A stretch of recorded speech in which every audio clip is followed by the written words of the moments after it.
Welcome to episode 71 of Marathon Talk, powered by Abbott World Marathon Majors.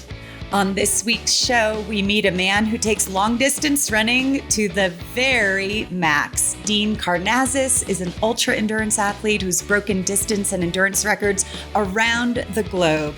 He has just published an updated version of his book, Ultramarathon Man, Confessions of an All-Night Runner, and joins us today to share some insight of over 20 years of distance running. Also on this week's show, we've got news of the latest Marathon Talk running challenge. We learn more about how the pros approach running a new course for the first time, and we have winners of our competition from last week's show. All this and more on Marathon Talk. Martin, so great to see you. What have you been up to in the beginnings of summer? Well, I've been back. I think I was talking last time, wasn't I, about a little grumbling Achilles, a little grumbling heel. Indeed. I've been easing myself gently back into a bit of regular running. And this morning today, I did 5 miles where I was 95% pain-free again. So I'm like thrilled with that. You know, when you do a run, you've had an injury for a bit, and then you come back to running and you go, I didn't feel it. Can I feel it? It's okay. I think it's okay. So that was this morning. So now my goal is, let's see if I can. I think I won't run tomorrow. Then I will see if I can run again, perhaps later on in the week. And if I can start to string a few pain-free runs together, then it's game on. Good. How did you do that? Because I feel like with Achilles and plantar fasciitis, people, it's so finicky, right? And people have a really hard time getting on top of it. So what was your secret on putting it behind you? Well, it's a bit like cuddling a hedgehog, isn't it? Is it? I don't know. Yeah, you have to do it. You have to do it very, very carefully. Because, so of course, like most runners, I ignored it for a little bit. I thought it'd clear up on its own. Very rarely does. Particularly as, what did you call it? Panicky. What? Finicky? Finicky. Is it finicky? Like a little finicky. I know. It's like, is it, isn't it, is it, isn't it? A little bit tricky. I thought I would ignore it, and then ignoring it didn't work. It just escalated and got worse. At that point, I said, right, I just need to back off. So I cross-trained for a bit and didn't run. And then any running I did, I've been pretty diligent with running on the flat.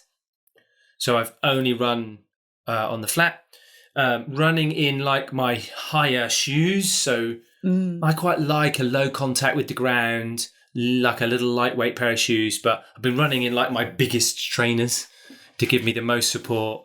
That's so that your Achilles doesn't stretch too much. Is that right? Yeah. And I've been running slowly. So I haven't been extending my stride. I've been keeping it all regulated. So I did 4 miles last week. I think 3 the week before, 5 miles this week. So I'm hoping that it will gradually continue to improve, to see me back with vengeance, because as we'll cover later on in the show, I've got some taking down to do. So I need to start to up my mileage. Well, welcome back. That's quickly. Really exciting. I'm so glad.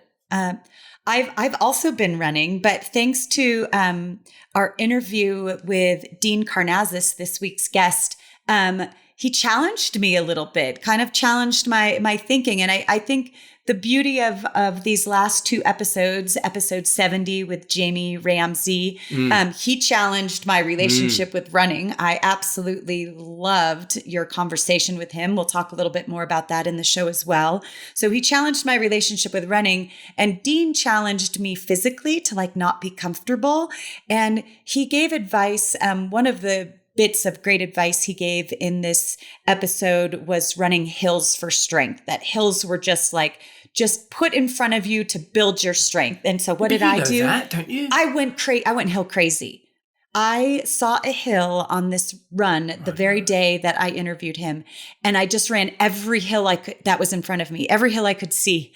I was exhausted. I needed a nap that day, just absolutely wiped out and exhausted. So I've been having fun with challenging myself in little ways that he mentions in our interview. So super excited. And getting a bit of extra sleep along the way. What's not to like? And to that point you mentioned about Jamie Ramsay, I really enjoyed Jamie's interview. I've known Jamie for a long time. And often, one of the crafts of Jamie, I think, is that he sheds a different light on why you run and why he runs in particular. One of the things I wanted to get across from him in that interview was particularly the change in the way in which he approaches running, and I was kind of needling him towards talking a little bit about, now he's got a family and he has a partner and a young son. And that's different to when you don't have any of those responsibilities or commitment. And what's that done to his relationship with running? And we got some really interesting emails from you. Thank you for sending them in. Talking about the ways in which running supports things they do, particularly around participation being the focus over performance. And we're often talking about when you, particularly in our Abbott World Marathon Major Masterclass sessions, we tend to frame those around allowing running to nourish you in its different ways, even though you might have a performance goal. So shifting away from a performance-orientated lens towards more of a participation lens, and redefining the way in which you run. So it's about joy and gratitude and camaraderie, and as one email said, exploring the real love of humanity, which as a proper tree hugger, Deena, I really like. Yeah, that was beautiful. And another one of our emails, someone talked about.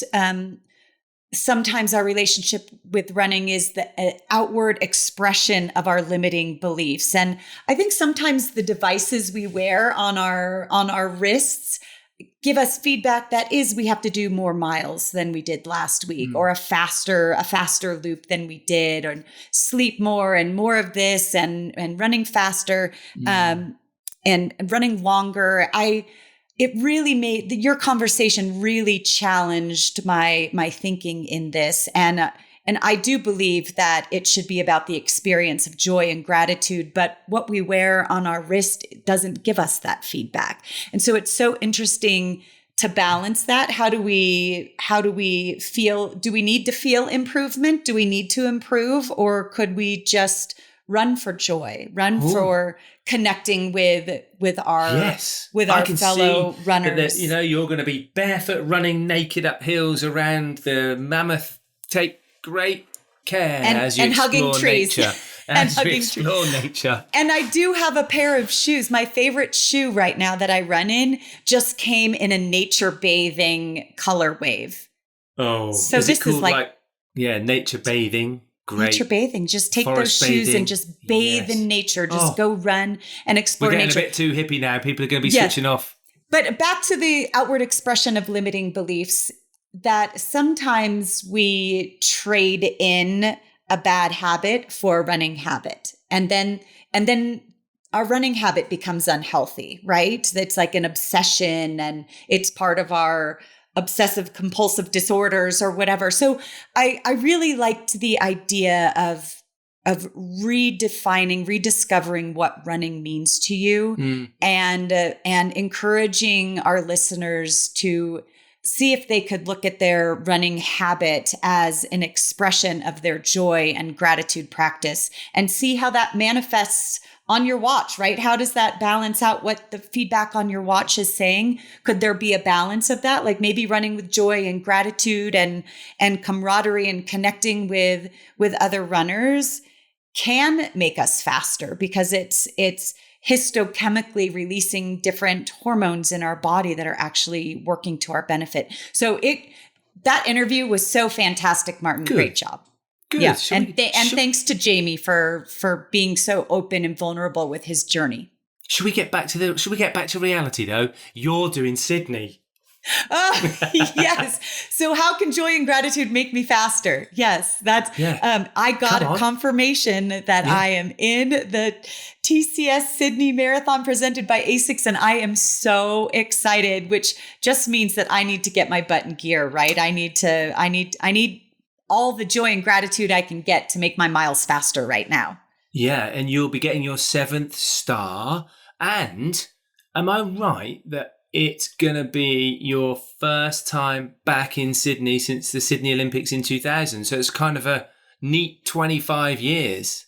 Indeed. Gosh, that's been 25 years. Oh my gosh. I just had a moment. I just had a moment. Year 2000, I made my first Olympic team in the 10,000 meters. So this will be my first marathon in Sydney, and really excited to get back there.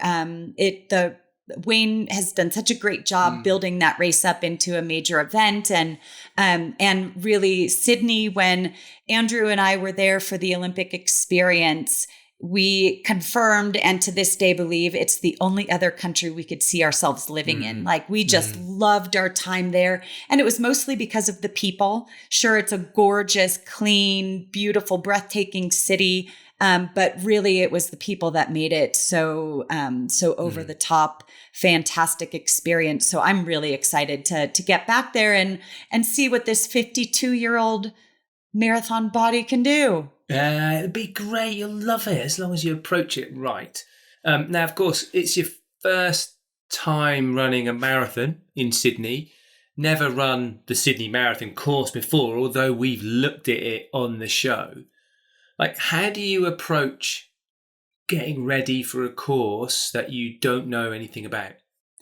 Yeah, I think the way you approach a marathon is looking at the specifics, right? If you're going to be fueling with what the race has to offer, then get your gut used to what the race is offering on the course, as far as fluids are concerned. And if you are looking at the course profile itself, maybe there's video analysis you can look at, like a time lapse of a vehicle driving the course. Maybe if it's doable, I would fly there and run the last 10K of the course. I won't be doing that this time, but I used to do that. If you did that this time, you would be the poshest, runner I know. Take my private jet. I'll take my private jet and just go run the last 10K. Just going to fly to do the last 10K. Yeah, and what about I think, would you? So there's a couple of things I think I would do. I'd be nosy, right? So nosy. I'd have a beak around people's Strava profiles from when they did it. So I'd be like, ooh, let's see. Maybe a few people that I might follow, I'd be looking at their runs and going, what happened to them? Where did they run this bit? I'd look at the profile and I'd try to get a bit of insider knowledge. And then I'd probably, perhaps the most important thing for me would be to speak to people, hear their story about, how was it for you? Because when you do that, of course, what you get back is, you've got to watch this turn point here. There's a dead turn at this point. There's a hill at that point. There's, it was windy when I ran here. And those bits of feedback, it's like the insider's scoop on Sydney. That make a really good. I think we should help you run your first time in Sydney by getting some inside scoop on Sydney and bringing that to your preparation, which I know you'll probably do really diligently, so that we start to build. We'll build a transparent picture of how you're prepping for Sydney in terms of understanding the course. So if you run Sydney, let us know and we can collectively help Deena on her way. I love that, Martin. That is so generous of you to ask our listeners to offer that. You mentioned hills and wind. I'm pretty sure that those are two givens in Sydney already from people that have already ran it, ran it last year as it was in its final stages of the candidacy process. But hills and wind, I will definitely be prepared for. Maybe some tucking in behind other runners so that I could be blocked by the wind at certain exposed points over the bridges. But yeah, the specifics matter in instances like that. But what I've learned over time is that those specifics, although they are just a tiny percentage of the success of the race, the greater thing is getting as fit as possible, right? Because so you're looking to get there in good nick? Yeah, because when you're fit, you handle all those challenges better, whether it's heat or cold or wind or hills or stiff competition. You handle all of that better when you are your fittest. So That's my greatest priority, is just getting myself as fit as possible. And for me, that's maybe asking for help around the house, right? Asking my daughter to take on some extra work around the house. Yeah, my teenage daughter, asking my husband for a little bit of help so that I can put in the work. But I am really excited to return to Sydney and take part in this race. They'll be like, we did that for years. You're not a pro anymore. Come on, pull yourself together. Like rewinding. You're not rewinding the clock, girl. But I'm not. Great. But, there's so many stories out there of people going. There's so many great stories. And one of them is the trustee from Stormbreak also getting his 7th star, right? Yeah, I am excited. Simon Bolton, who's one of our Stormbreak trustees, he is going to Sydney to run the Sydney Marathon. He will be getting his 7th star to completing Sydney. So a quick wonderful shout out to Simon. Yeah, I'll have to ask Simon what his goal pace is when the timing gets closer. Maybe we can run a few miles together out there. He is an ultra runner in every sense of the title, a New York Times bestselling author, motivational speaker, named Time Magazine 100 Most Influential People in the World, an ESPN ESPY Award winner. He knows endurance more than any human on the face of the planet in the history of mankind. I'm talking about none other than Dean Karnazes. Dean, welcome to Marathon Talk. I thought you were going to say he's dead, but he did a lot.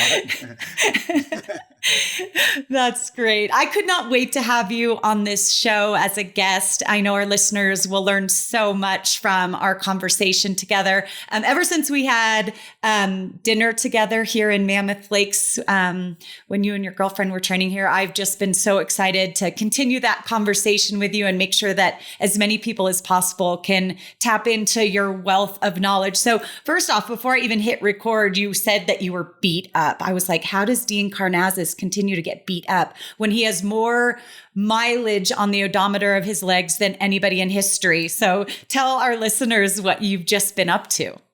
Yeah, I just did this 110-mile ultramarathon in Greece, in the hills of Arcadia and finishing at ancient Olympia. So it's mountainous in Greece. Yeah. There's something like, I don't know, 18 or 19,000 feet of climbing and then like 25,000 feet of descending. And that downhill was just, it was tough. It was tough. And there was massive thunderstorms at night. So it was one of those really epic, conquests just to get to the finish line. And only fewer than half of the starters finished. And thankfully I was in the group. Oh my gosh. Wow. And so I guess for our listeners, you live in Greece, so you're used to that terrain, but how did you train for that? Could you train for it specifically, all that downhill? I feel like I'm thinking of like the Boston Marathon too, and people describe their quads as feeling like hamburger, as you have described yours as feeling. So how do you train for something like that or recover? Let's hit on both of those. Yeah, I've been doing something called sled mode, which I found is really helpful for downhill. So on a treadmill, only certain treadmills have it. It's essentially a function where you, instead of just running, you're pushing a sled. So there's two handlebars you hold on to, and it puts resistance on the belt, and you have to work to push it forward. And I found that's really helped me with the downhills. So I did as much of that as I could, but I've run Boston a couple times, maybe half dozen times, and it is a quad buster because you're going a lot faster. It's a different race. I mean, people always say to me, "Oh, come on, it's just a marathon. It's not going to hurt you." And bullshit. Yeah. I've run a few hundred marathons, and Boston will chew up your quads as well, especially when you go out hard on the first 6 miles. It's like that. It just lasted for 26 hours. Right. And you always find new ways to challenge yourself. So this sled mode on your treadmill is one of those newer ways that you're challenging yourself, continuing to challenge yourself. And a lot more cross training with weights and machines. So, trying to strengthen my legs. I mean, you and I are from the same era. We have a lot of shared history. I mean, we're running in different circles, if you will. But, as you mature in your running career, you got to do a lot more. Well said, Dean. Well said. You got to do a lot more strength training. So I'm doing a lot more strength training these days. Great to keep up that muscle mass to go the distance. That's amazing. A lot of our conversation recently has been on how to train in summer heat. You are no stranger to training in warm weather, considering where you live. You've also run, how many times have you run Badwater? Have you? 10. 10 times. Okay. For our listeners, Badwater is a 135-mile race through Death Valley in the middle of summer. And you go from the lowest point in the United States in Badwater to the highest point in the continental United States, Mount Whitney. It is treacherous. The hardest thing I have ever done in my running career was crew a friend during the Badwater race. So to do it alone is fascinating to me. Just it's more about mental perseverance than physical preparedness. But how do you get ready for training in the heat? How do you heat train? You heat train by training in the heat. So, a lot of runners during their training, they get up early in the morning, right, when it's not hot to train. But I don't do that. I sometimes run at noon, 1 o'clock in the middle of the heat.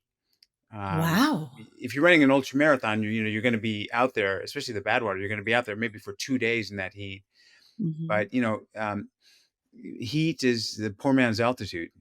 You know that. So your heart has to work harder. All your systems get better developed when your body's overheated. So I train a lot by just overheating, not drinking a lot of water, purposely being dehydrated, and running when it's warm out. And the other thing I do is when I get back from my workout, I don't just immediately cool down. I kind of walk around in that, heat stressed condition to let my body physiologically adapt as best as possible. Wow. And so, oh my gosh, I feel like you have chosen the right sport for your level of pain tolerance and discomfort tolerance. So what would you say? I think this year, specific to the marathons, the Tokyo Marathon and London Marathon were both really hot and people were coming off of winter training. So if you found yourself in a situation where you were at a race, feeling unprepared for the heat, do you just have to flip that in your mind to say, I can do anything? Or are there specific strategies that can come into play during those races themselves to get through it more comfortably? Yeah, you can't get through it in your mind. I mean, how many people we saw on the sidelines of both those races passed out because they tried to push through it. So when it comes to heat, there's basically two systems I tell people they need to manage. One is your exterior system, like your skin, and the other is your interior system. So keep your skin cool. I run with UV protective arm sleeves, like cooling arm sleeves. You've seen these, Deena. They're Yeah. really great, and you keep them wet, and then you get the evaporative cooling as you run with the apparent wind as you move forward. So keep your skin cool with water. The other thing is, a lot of these races don't have ice on course, but if they do have ice, swallow ice because you want to keep your interior system cool as well. So not just your skin, you need your stomach and your intestine cooled as best as possible. And I found that chewing on ice or swallowing whole ice cubes helps keep your core cool. So those are two strategies, but don't try to push through the heat. That's just a recipe for a DNF. Right.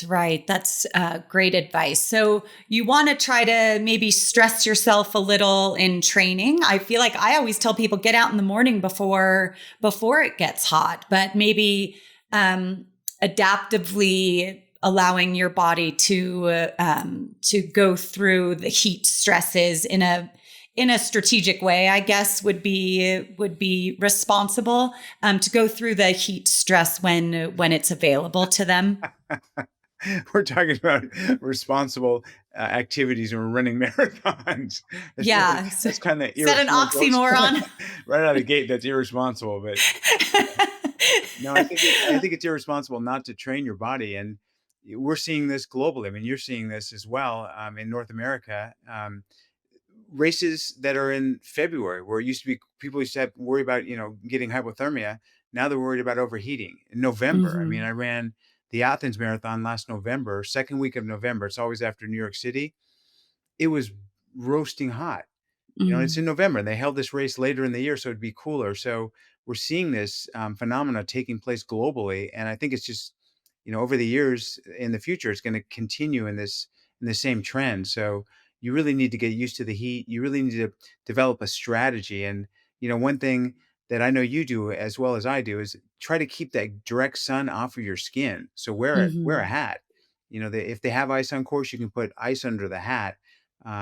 Try don't wear a singlet unless it's really cool. Wear a shirt that's got sleeves so you're not taking the sun right on your shoulders. Right, because sunburnt skin can't dissipate heat properly. So really important to protect your skin out there. Do you recommend wearing sunscreen at all? Because You got that to can find the right kind of sunscreen. I mean, you're clog probably like your. me. I've experimented with sunscreen. You have to experiment to find a sunscreen that doesn't clog your pores, because sunscreen can make Exactly. yeah, you're shaking your head like So there's certain sunscreens I found that are better than others.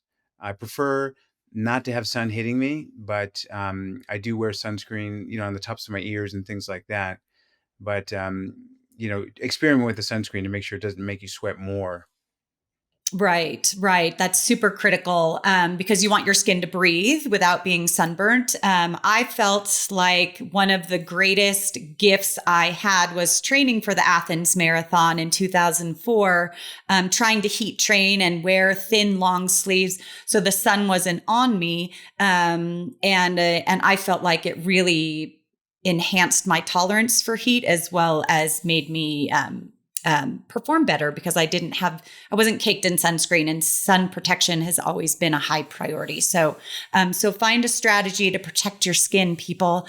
I also learned so much from the ultra world the ultra running world after having my daughter Piper. I didn't have Sunday mornings to dedicate 3 and 4 hours to long runs. So I learned from ultra runners that it was more quality over quantity. And so I had kind of faster paced back-to-back long runs, Saturday and Sunday. I would do like 12 to 14 miles, but a little faster than a 20 miler. And going into that second day, slightly fatigued really helped. Are there any other tips from your sport, from the ultramarathon distance to build that endurance up? Do you have any other strategies?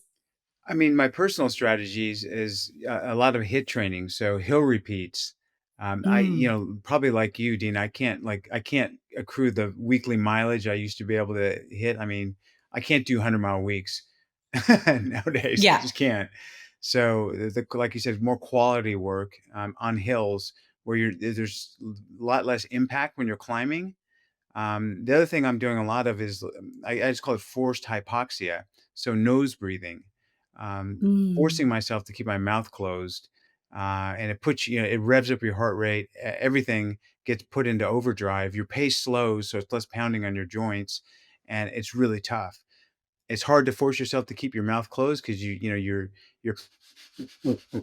Yeah. but you get the returns from that. I mean, I've seen my VO2 max rise like 15% just with doing this nose breathing. And VO2 max notoriously is hard to elevate, especially as you get older. So I've really embraced the nose breathing. I'm not one of those nose breathing fanatics. There's the book Breathe, and there's people that preach this and that. But I just use it as a hypoxic training for my workouts, since I live in Athens most of the time, which is at sea level. Right. At sea level, but it's hard to avoid hills there as well, right? I feel like hills are just part of any run you go on, I would assume, right? I took a group of runners. I wanted to show them Marathon, the place where the Battle of Marathon took place and the marathon originated from. And I said, we're going to drive the course in reverse from Athens so you can see the course. And after we got there, they said, we are never going to run Athens. Like, we've taken that off our bucket list because it's just hill after hill. I mean, you saw what you did in 2004, which was Mhm. amazing. And I hope the audience knows that Deena Castor's a USA medalist in the marathon in Athens at the Authentic. Yeah. Yeah, but I feel like I feel like your initiation to calling yourself a marathon runner is to actually run the route from the city of Marathon to into Athens, because the historical significance of it was part of what powered me through that experience, right? It's just so rich to think of the history. My daughter's super into Greek mythology right now. She Yeah. has a family chart of the Greek gods that she's working on, and really into it. And I'd like to think she gets that for me, because I was really into the history as I prepared for that race back in 2004. Are there any other tricks that you have right now? I've learned about hills since we can't increase our mileage at a mature running age. I've learned about nose breathing, and I've learned about sled mode. Are there any other tricks that keep your body stressed without being dangerous? Something that you're gaining strength from applying to your training? Well, I mean, a stationary bike. Mm, That's helped a lot, as well as there's something called an elliptigo. I think you've seen an elliptigo. It's basically an right. elliptical machine on wheels. So I love the elliptigo. You can get a great cardiovascular. Meb, is a big proponent of elliptigo, and you don't get the Right. pounding. So that's one thing I've shifted to more riding. And you still get the long stride. So that's been great as well. The other thing that I try to do, Deena, I try to view everything I do through the lens of being the best animal that I can be. Mm, So trying to do everything I can to maximize my performance, be it, training, cross training, diet, sleep. The other thing that I try never to do, is something you're doing right now. I try never to sit down. mhm. So if I don't, I've got the luxury of having a home gym, and home office. So from the moment I get out of bed until the moment I go lay back down to sleep, I don't sit down. So I'm on my toes all day. I'm bouncing. I'm standing up, and I think you get a natural workout from doing just that. Right. And they isn't that common saying, like, if you don't use it, you're going to lose it. So you're not losing anything because you're always going. What are some of your recovery tools? You talk about, like, until you're going to sleep. Is that your recovery tool, is just getting some good sleep at night, or do you have any other recovery tools that you depend on? I've been, big into ice baths for a long time before they kind of became the thing. So Hmm. even a cold shower. So I really believe in cold therapy. I work with the company. This is kind of a brand plug, but it's called Coach Soak. So they make Hmm. a magnesium, like a Epsom salt bath. It's freaking amazing. So I've been using Yeah. Coach Soak, getting in the bath with their magnesium salts, and they also have a magnesium cream, like a recovery cream, and it's really great. I'll typically take a cold shower. I'll put on the magnesium cream, and then I'll pull on compression tights, and it's it's incredible how that accelerates recovery. Great. And magnesium is super great for sleep as well, because I know that some of our athletes here at the Mammoth Track Club were having trouble sleeping when they first got to altitude. And the doctors were saying, make sure you're eating foods rich in magnesium so that you can sleep better at night, which I thought was really valuable. Good for your muscles, good for sleep. Yeah, and you absorb it transdermally, the magnesium, when you put it on your skin. Fantastic. Fantastic. What about, so we talked about some things you could do if you're not adding miles, but a lot of conversation at the marathons once people have completed their 6 and now 7-star journey of the Abbott World Marathon Majors. They want to dabble in longer distances. And so what would be your advice to someone who's looking to add more? How do you responsibly add more to your plate? This could be someone who's running half marathons and wants to run a marathon. That's a pretty big jump. But from marathon to ultra marathon distance, we'll say that maybe they'll run 27 miles their first time out. What would be a responsible way to train to go longer distances? Well, when you run an ultra marathon, you're shifting your paradigm. It's like stepping up from a half marathon to a full marathon. A half marathon to me, I don't think I'm going to DNF. It might be not a PR, but the finish line is, you can kind of feel the gravitational pull of the finish line at, about the midway point. Your first marathon, you're a little more reserved, right? You might charge out in your first marathon, and you learn a really great lesson, like, Learn it the hard way. yes, the hard way. With an ultra marathon, I would say sign up for a 50K, which is 31 Hmm. miles, and just define success as finishing. Don't have a time goal, just have a goal of finishing. Um, and push as hard as you can. in the last 10 kilometers. So save a lot of gas. Definitely run a negative split, but save a lot of gas in the tank for the last 10 kilometers. So, Mm-hmm. right when you're approaching about the marathon distance, make sure that you still have some energy left. And again, just get in before the cutoff. And that's a great way to responsibly go move into an ultra marathon. Right. I feel like that's this very similar mentality to the marathon itself. Like you want to be able to get to 10K to go, 10 kilometers to go and feel like I've got this, which isn't always the case. But that's the goal is to really be prepared for that last 10K. What about training for it? How would the training be different? Yeah, with an ultra marathon, try standing all day, just like I'm doing. So, you're going to be on your feet longer, especially as you get up to longer distances. I mean, when you're talking about a 100-mile race, you're going to be likely running for more than 24 hours. So you're going to be standing for more than 24 hours. Mm. So get used to standing up. Get used to power hiking. There's no shame in power hiking during an ultra. It's very common, even with the most elite of the elite. The other thing that you need to do is you need to train when you're going to be racing. So you need to do an all-night training run.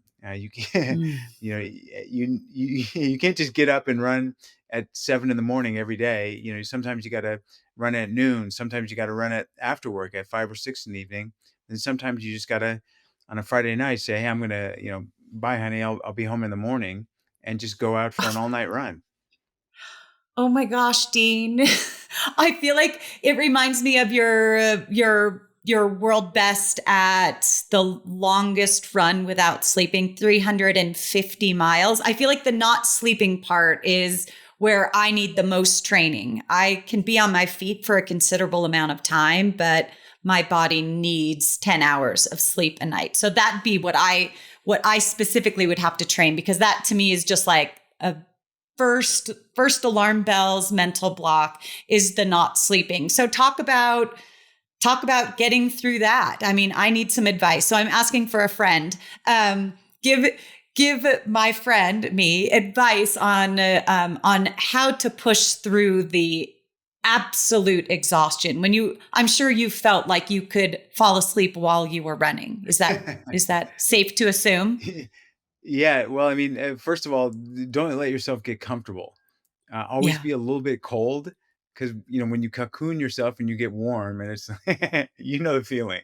So let Yeah. yourself be a little bit cold. Um, Keep a spare flashlight, and when you're starting to nod off, a bright light in your eyes will help wake you up.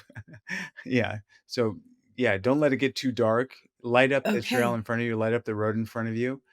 Um, you know, you mentioned falling asleep, while you're running, and that actually happened to me. That's happened to me a couple times where I've woken Oh my. up in the middle of the road running and saying to myself, "Hold, why are you running in the middle of the road? You know better than that." And I've meandered over to the shoulder, and then it happened again. I've woken up sleep running. So, but the most bizarre thing, Tina, I did this at Badwater. When you wake up, you're refreshed. It's as though it's like cramming for a final in college, where you just kind of fall asleep in your book, and then you're kind of alert again. So you wake back up and you can keep going.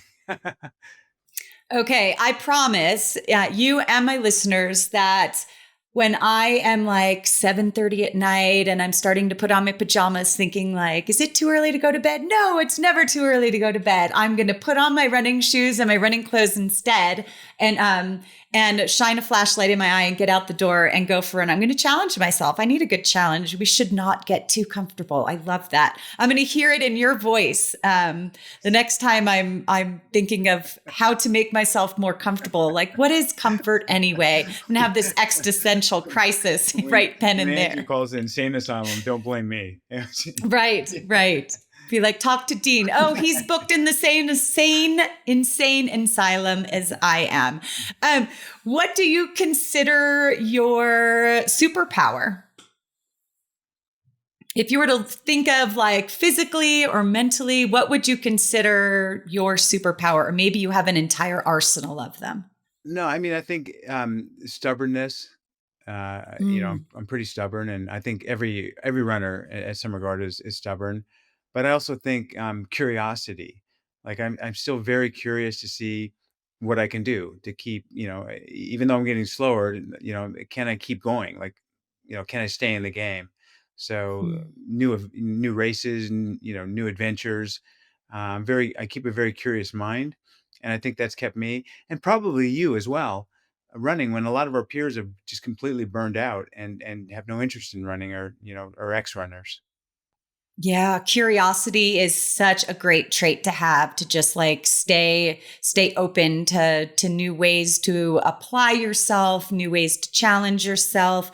And so maybe when we are being challenged in that race, hopefully it doesn't come until we see the finish line in sight, but more often than not, it comes with about 10K to go, that we're feeling like we're entering that pain cave, or the possibility of hitting the wall is right in front of us, or maybe the wall has hit us smack dab in the face.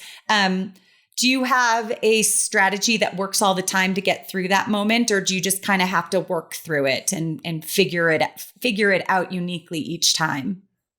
I mean, people ask me, what do you think about when you get to that point? And I tell Mhm. them I don't. Thinking is the problem, Deena. So what I do instead is I just focus on taking my next footstep to the best of my Mm. ability, and my next footstep to the best of my ability. So I focus on the here and now, the present moment of time. I don't think about the future. I don't think about how much further there is to go. I don't reflect on the past. I just look down and say, next footstep, next footstep. And it's not easy to do. It takes some discipline. I mean, our minds are so active. We're always thinking about 100 things. I mean, even now, while you're listening to me explain this to you, you're thinking, what am I going to ask Dean next? What's for dinner? Did I feed Yeah. the cat? But I let these extraneous thoughts not enter my mind, and I just think of one thing: the present moment, the here and now. Take my next footstep to the best of my ability, and my next footstep, and that has Interesting. got me through so many tough situations. So I wonder, is it more like a strategy, like you're just being strategic, one step in one step, or is it more like almost like a meditation where you're just like trying to hear your footfall, or like what is that like? Like I would just want to unpack that a tiny bit. It is like a meditation. So it's ridding your mind of all extraneous thoughts except Mm. for your next footstep. So just coming back to your next footstep and focusing on using your muscles, using your body to thrust forward on your next footstep, and just being in the present moment of time, the here and now, and everything else disappears. So time disappears. You're just taking your next footstep and your next footstep. So, if you're thinking of a moment where you've applied that, would you consider that like the hardest focus of taking that next step? Is that associated with the accomplishment you're most proud of? Like because Learning to do that has got me to the finish line of so many races. So I think I wouldn't call it a trick, but I mean, even, I ran from LA to New York one time. So I ran across the country, and I remember, like, for 4 days in Kansas, there was this, like, sleet storm. I don't know how to explain. It was just shitty. It wasn't snow. It wasn't rain. It was just kind of that wet goop. the And grossest of weather. yeah, and fog, like zero visibility. And I ran for that in 4 days, where I couldn't see anything, just this, line between my legs. And I thought, you're gonna go crazy. Just you need not to think anymore. Just stop the mind from thinking, because it's overwhelming, both the boredom and the pain. And from that experience, I just, applied this to other races. That is so fascinating. I'm going to try that next time, because to me, I'm like, what's my purpose? I need my mantra, and like I kind of maybe overthink it in those times when maybe that energy of overthinking should just be applied to taking that next step forward and getting almost just back in a rhythm without thoughts intruding or trying to power me through that moment. That's so amazing. You got to stop You thinking. have I mean, it's hard. It's not going to be easy. I'll tell you that. Like, it right. takes conscientious effort to stop your mind from thinking of other things. Yeah. Right. And maybe continuing a meditation practice helps get us a little closer to doing just that. Do you have a meditation practice? Only or when you I use run. running. Yeah. You use I running tried to as that. meditate, and I can't do it sitting still. Yeah. Yeah, because you can't sit still. You're always standing. That's why I'm like, don't get me off this couch. I'm going to meditate a little longer. You've accomplished so much over the years. Do you have one thing that stands out, one accomplishment that stands out above all the others? I'm thinking about running across the country. That seems daunting to even go on a road trip with my family across the country. So would you say that stands out, or do you have another one that stands out that you like to revisit? Well, I ran 50 marathons in all of the 50 US states in 50 consecutive days. And that to me was like the ultimate road trip with running, sightseeing, a cultural, everything. So it'd be hard to top that. Right. And almost like a strategy, right? You needed to have that all laid out and planned ahead of time. I didn't do it. I worked with the agency that coordinates the Olympic torch run across the country. Because, Deena, you don't show up. Because you've held the Olympic torch, haven't you? You've held the Olympic torch. Twice. Yeah, I've carried it twice. My gosh. Yeah. Yay. Yeah. That is so exciting. So you just had this sport has given you so many experiences, rich and rewarding experiences. What keeps you going? What's next? What keeps me going is now I'm serving as the ambassador of Marathon, of the municipality of Marathon in Greece. And, a lot of runners, believe it or not, don't even know that Marathon is a place. They think it's a race. I'm like, no, it's a place. And there's this incredible history behind it. And if you learn this history and knew this history, it gives such richer meaning to running a marathon. I mean, it was based on this historic battle. The municipality itself is very poor. Like it's a very small town. Yeah, it's a small rural town. They're struggling. They don't know how to get tourists there. There's this marathon museum that's world class. They can't get visitors there. So I thought, you're Greek. You've got a following. It's one thing you can do for your ancestral homeland. And so I'm trying to help get more, like sports tourism, get more runners to come and visit Marathon. So how do people find you to do that? To be involved. Greek running tours. You can go to greekrunningtours.com, or you can just Google Dean. Someone said if you Google Dean, not Deena, if you Google Dean, I'm the first Dean that comes up. So, I've got a website. I've got, like you, I'm on social media. I'm not hard to find. Awesome. Yeah. And you're at ultra marathon, right? At ultramarathon on Instagram. But if you type in Dean, it pops up it should come up as well. Yeah. People will find you because we need more richly rewarding conversations, Dean. Thank you so much for this conversation. I really hope to have you on again so we could dive deeper into your wealth of knowledge. It's been so fun talking with you. Well, I admire you, Deena, and your career and everything you've done. So strength and endurance, sister. Keep it up. Awesome. Thank you so much.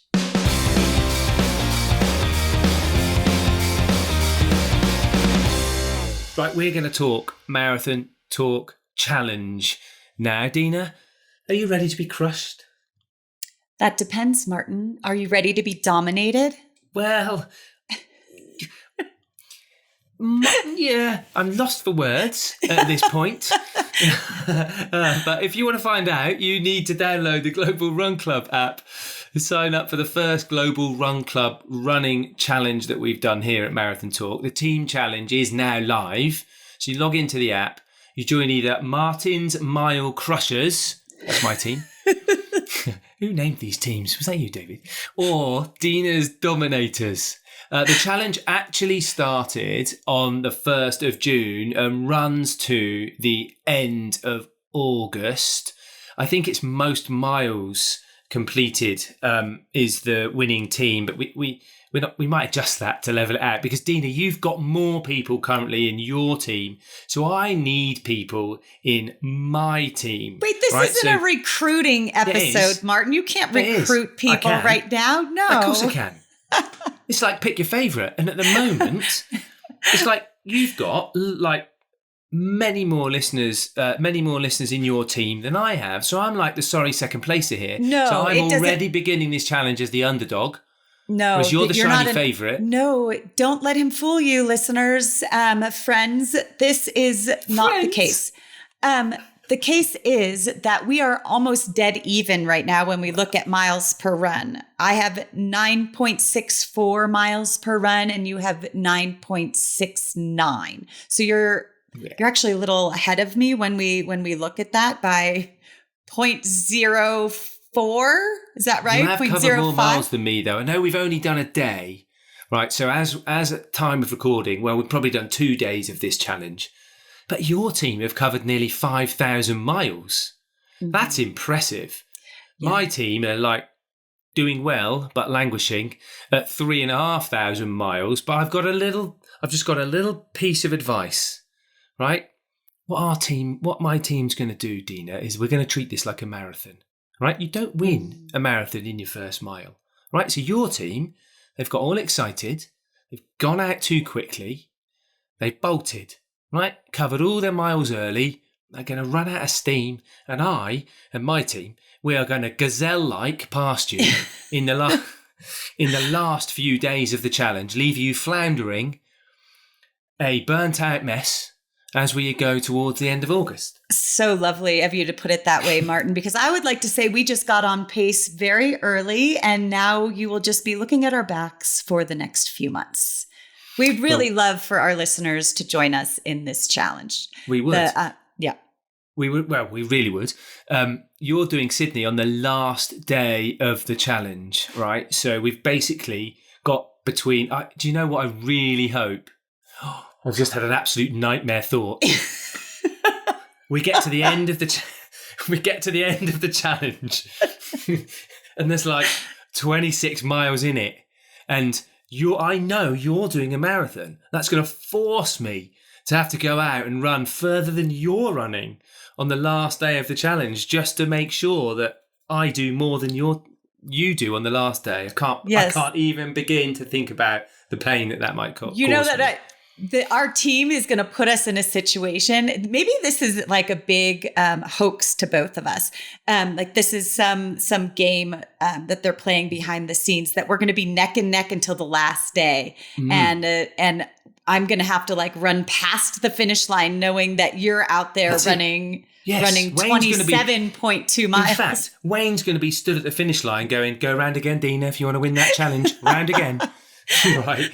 So do log on to the Global Run Club app if you're already joined. If you haven't, do go to the App Store and download it and join the first Marathon Talk Global Running Challenge. It's just a bit of fun, really. What Deena doesn't realise is that, well, we haven't decided on what's it called when like the forfeit for the losing leader of the team. There'll be something, but we just haven't decided what that is yet. Right, and finally, if you use the word challenge on any of our posts on Instagram, then what we'll do is we'll DM you a link to join the Global Run Club Challenge, the team challenge between Deena's Dominators and Martin's Mile Crushers. On our previous show, our guest, Jamie Ramsay, was very kind to give us 3 copies of his book, Running the Americas, to give away to our listeners. And the random number generator has worked its magic. And the winners are, can you get a drum roll? Winners are Lee Miller, Alex Harris, Anthony Downs. Congratulations to you 3. We'll reach out to you during the week and arrange your prizes to be delivered. Right, that's it for another episode of Marathon Talk. If this is your first time listening, don't forget to subscribe on Spotify, Apple Podcasts, or your favourite podcasting platform. You follow any of our social channels for more. Just search Marathon Talk on your platform of choice. You can follow us at Marathon Talk on Instagram or Facebook. That's about it. Deena, what are you up to this week? Oh, well, the school year is wrapping up, so a lot of busy school activities, super fun, and some camping. We got to squeeze in some camping when the weather gets nice. So some fun things to look forward to as the school year wraps up. Yeah, love a bit of camping. You? Love a bit of camping. Yes. I've got to go to the dentist. Oh, no. Yeah, that's not very running friendly, is it? Well, I mean, is it just for a cleaning? Nobody really loves the dentist. Sorry to our dentist listeners, but hopefully I don't mind. I've actually fallen asleep in the dentist when I had a filling. What? I fell asleep having root canal. Oh, I was so tired. like the drill in the back of my tooth going, just like sent me to sleep. Like white noise, yeah. Yeah, I was just exhausted, I think, from the discomfort I'd had in the previous days. But I actually don't like the hygienist. I think it's because she comes at you with this scratchy little spike.